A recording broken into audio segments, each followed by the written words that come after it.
Depuis les élections de décembre dernier, le syndicat Sud est de nouveau le premier syndicat au centre hospitalier de La Rochelle. Vu le bilan des années écoulées de l'action syndicale et les perspectives inquiétantes qui se présentent devant nous, nous avons décidé de tendre la main aux autres syndicats pour qu'on se réapproprie ensemble un fonctionnement d'instance qui favorise l'action syndicale et qui prive la direction d'une division syndicale qui n'a pas lieu d'être concernant les instances. C'est pourquoi nous avons proposé clairement aux autres syndicats un fonctionnement pour que, quelles que soient nos divergences, nos différences, voire nos oppositions, ce soit les forces syndicales élues par les collègues qui dirigent les instances de cet hôpital. Pour l'instant, nous faisons notre part. Nous vous dirons si tout le monde est dans la même dynamique. On l'espère sincèrement. Mercredi 6 mars, le syndicat Sud a mené une action au marché central de La Rochelle pour aller à la rencontre du directeur qui, en bon macroniste, faisait sa communication auprès des usagers. La fausse communication parce que sa stratégie est de prendre l'avis des usagers alors que les décisions sont déjà toutes préparées et tout est mené en amont. Sud est un syndicat citoyen et on ne se contentera pas des votes en instance. Donc aujourd'hui, le syndicat Sud a décidé de venir donner sa version de la réalité hospitalière. Lors du CHSCT du 7 mars concernant les personnes âgées, la direction accentue la maltraitance en inventant des métiers pour créer l'illusion aux collègues d'un renfort d'effectifs. Il est inconcevable pour Sud de cautionner la maltraitance que la direction émet envers les collègues. Le vendredi 8 mars, le syndicat Sud a déclenché un CHSCT pour danger grave et imminent sur l'unité masse. En effet, la direction s'obstine à faire travailler les collègues en sous-effectif malgré les alertes de Sud.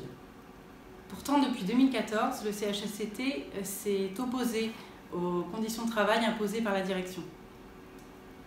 Lors de ce CHSCT, le danger grave et imminent a été voté à l'unanimité des syndicats et on espère que cette dynamique va continuer. Mardi 19 mars, Sud, Santé Sociaux et Solidaires participeront à l'action intersyndicale contre la politique de Macron. Un blocage est prévu le matin à 10 h et une manifestation intersyndicale unitaire est prévue à 14 h. Nous appelons toutes les personnes qui le souhaitent à venir bloquer le matin avec les citoyens qui seront là et nous serons présents dans le cortège avec sonos, slogans, chansons et toute la hargne qui fait que Sud est un syndicat différent. Nous vous appelons à être avec nous et à nous rejoindre. La case de la psychiatrie publique est lancée. On va organiser les jeudis de la psychiatrie pour que tous, syndiqués ou non, ensemble, on puisse construire une dynamique de résistance. Nous devons défendre cette partie du service public qui est indispensable à la population. Nous vous appelons à contacter Sud pour vous inscrire à ces réunions.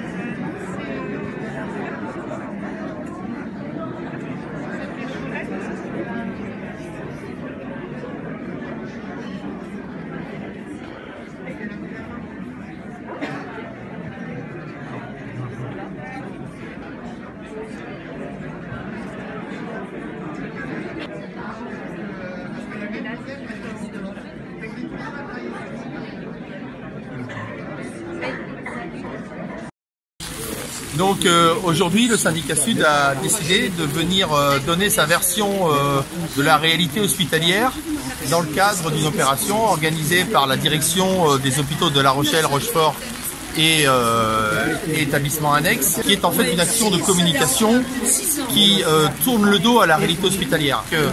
La politique hospitalière aujourd'hui, c'est la casse de l'hôpital public, c'est la maltraitance des hospitaliers, et on fait croire à la population que ça va se moderniser, merci monsieur le directeur, et que ça va se moderniser et que ça va aller dans le mieux. C'est pas vrai. Nous, le syndicat Sud, nous tenons à être présents sur chaque terrain, y compris vers la population que nous rencontrons régulièrement, pour alerter du danger de société qui est en train d'arriver et de tomber sur l'hôpital public.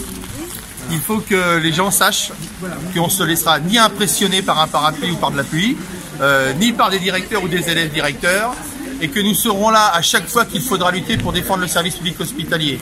Rejoignez-nous, sudistez-vous. Nous, on est venu expliquer aux usagers que la politique que vous allez mener à l'hôpital, que nous on subit en tant qu'hospitalier, eh ben, ne va pas dans le sens d'un hôpital public fort, qui a des missions de service public, mais dans le sens d'un hôpital industriel qui va rendre marchand et le soin et toute la dimension soignante, y compris à travers la privatisation de la sécurité sociale. C'est effectivement l'objectif du président que vous soutenez. Je m'occupe de nos usagers. Hein. Oui, ben justement, les usagers, il faut qu'ils sachent que si vous vous en occupez comme vous occupez des hospitaliers, ils ont des soucis à se faire. Là, en ce moment, c'est une entreprise de destruction de l'hôpital public qui est en marche depuis 10 ans, qui s'accélère avec le gouvernement Macron et qu'il faut absolument que les usagers sachent que dans 10 ans, s'ils n'ont pas d'argent, ils ne pourront plus se faire soigner. Et donc, le nouvel hôpital qui va être construit entre La Rochelle, Rochefort, du groupement hospitalier de territoire, va complètement dans ce sens-là. Vous savez que si les salariés de l'hôpital, les hospitaliers, ne se donnaient pas au-delà de ce que on les paye déjà, sur leur vie privée, leur vie de famille, parce qu'on travaille en sous-effectif permanent. Il faut savoir qu'à l'hôpital aujourd'hui, sans l'investissement des salariés hospitaliers, et le dévouement des salariés hospitaliers et les valeurs que nous on partage et qui font qu'on combat la politique qui est menée, il n'y aurait plus de qualité de soins à l'hôpital. Il faut le savoir quand même. Que si l'hôpital tourne encore, c'est grâce à l'investissement des hospitaliers qui sont tournés malgré ce qu'on leur fait subir. Sauf qu'on arrive à bout. Il y a un suicide par semaine dans les hôpitaux en France.